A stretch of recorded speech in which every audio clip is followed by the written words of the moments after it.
ഈശോയിൽ സ്നേഹമുള്ളവരെ, ഈ ക്രിസ്മസ് ദിനത്തിൻ്റെ മംഗളങ്ങൾ ഏവർക്കും ഏറെ സ്നേഹത്തോടെ സന്തോഷത്തോടെ നേരുകയാണ്. ഇന്നത്തെ സുവിശേഷം ലൂക്കായുടെ സുവിശേഷം 1 മുതലുള്ള വാക്യങ്ങൾ വായിക്കുമ്പോൾ അതിലാദ്യമായിട്ട് നമ്മൾ പരാമർശിക്കുക റോമിൻ്റെ ചക്രവർത്തിയായ സീസറായ അഗസ്റ്റസ് സീസറിനെ പറ്റിയാണ്. ഈ അഗസ്റ്റസ് സീസർ റോമൻ ചരിത്രത്തിലെ ഏറ്റവും പ്രഗത്ഭനായ ഒരു സീസറായിരുന്നു.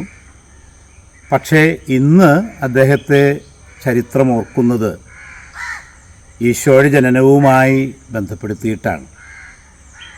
അദ്ദേഹത്തിൻ്റെ ഭരണമികവും പ്രാഗൽഭ്യവും ഒക്കെ ചരിത്രത്തിൻ്റെ ആ പടുകുഴിയിലേക്ക് എറിയപ്പെട്ടു. ഈശോയുടെ ചരിത്രം മാത്രമാണ് ഇന്ന് നിലനിൽക്കുക. സുവിശേഷം നമ്മോട് പറയുക 8-ാമത്തെ വാക്യത്തിൽ ആട്ടിടയന്മാർ കർത്താവിനെ ഈശോയെ സന്ദർശിക്കാൻ വന്നു എന്നുള്ള സദ്വാർത്തയാണ്.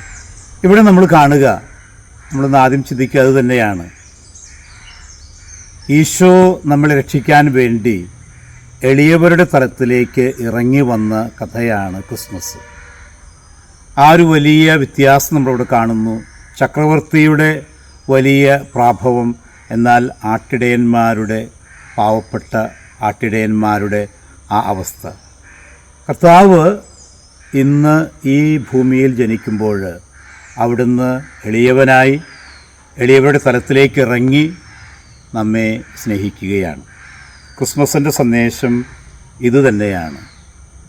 നമുക്ക് നമ്മുടെ അകത്തെ മാറ്റി എളിമയുടെ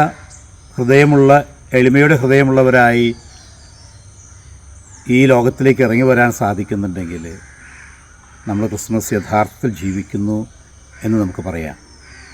രണ്ടാമത് നമ്മൾ ഇന്ന് ചിന്തിക്കുക, ഈശോ ഈ ലോകത്തിലേക്ക് വന്നത് രക്ഷകനായിട്ടാണ്. ആ സദ്വാർത്തയാണ് പ്രത്യേകമായി മാലാഖ നമ്മളെ അറിയിക്കുക. സകല ജനത്തിനും വേണ്ടിയുള്ള വലിയ സന്തോഷത്തിൻ്റെ സദ്വാർത്ത ഞാൻ നിങ്ങളെ അറിയിക്കുന്നു. ദാവീദിൻ്റെ പട്ടണത്തിൽ നിങ്ങൾക്കായ ഒരു രക്ഷകൻ കർത്താവായ ക്രിസ്തു എന്ന് ജനിച്ചിരിക്കുന്നു. ഈശോ രക്ഷകനാണ്. പാപങ്ങളിൽ നിന്ന്, നമ്മുടെ പോരായ്മകളിൽ നിന്ന് നമ്മെ മോചിപ്പിക്കുന്ന രക്ഷകൻ.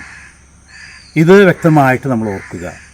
വ്യക്തിപരമായി എൻ്റെ കുറവുകളും പോരായ്മകളും പാപങ്ങളും ഈശോയുടെ മുമ്പിൽ ഏറ്റുപറഞ്ഞ് ഈശോയുടെ രക്ഷ അനുഭവിക്കാൻ ഈ ക്രിസ്മസ് ദിനത്തിൽ നമുക്ക് സാധിക്കണം. ചിലപ്പോഴൊക്കെ ആഘോഷങ്ങളും ആർഭാടങ്ങളും ഒക്കെ കൂടി ക്രിസ്മസിൻ്റെ ആ യഥാർത്ഥ മഹിമ ഇല്ലാതാക്കുന്നുണ്ട്. പലപ്പോഴും ക്രിസ്മസിൻ്റെ ആ കച്ചവടത്തിനാണ് ഇന്ന് ലോകത്തിൽ പ്രാധാന്യം വരുന്നത്, ക്രിസ്മസ് വേളയിലുള്ള കച്ചവടം. പക്ഷേ അതിനർത്ഥം ചിലപ്പോഴൊക്കെ നമ്മൾ മറന്നു പോകുന്നുണ്ട്. ഈശോ രക്ഷകനായ ഈശോയാണ് പുൽത്തൊഴുത്തിൽ ജനിച്ചത് എന്നുള്ള സത്യം നമുക്ക് ഇന്ന് പ്രഘോഷിക്കാം നമ്മുടെ ജീവിതത്തിലൂടെ. മൂന്നാമത് നമ്മൾ ചിന്തിക്കുക, ആ പുൽത്തൊഴുത്ത് കാണാൻ വന്ന ആട്ടിടയന്മാരാണ്.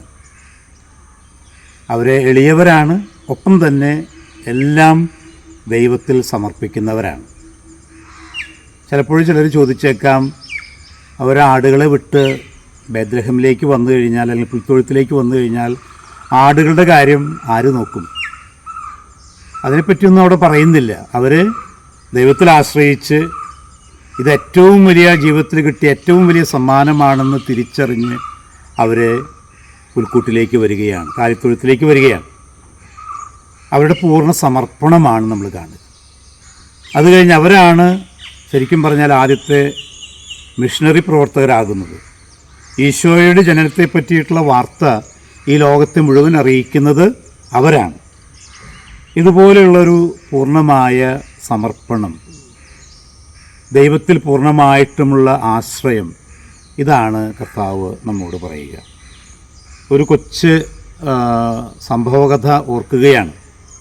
സ്കൂളിലെ ക്രിസ്മസ് ആഘോഷം, പ്രൈമറി സ്കൂളിലെ ഒരു ബാച്ച്, അവരുടെ പാട്ടിൻ്റെ പേര് ക്രിസ്മസ് ലവ് എന്നാണ്. Christmas love.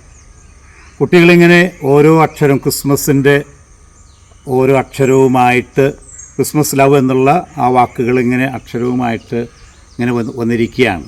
ഓരോ അക്ഷരം ഓരോരുത്തർ വലിയ ഇതിൽ വെട്ടി ഇങ്ങനെ കൊണ്ടുവന്നിരിക്കുകയാണ്.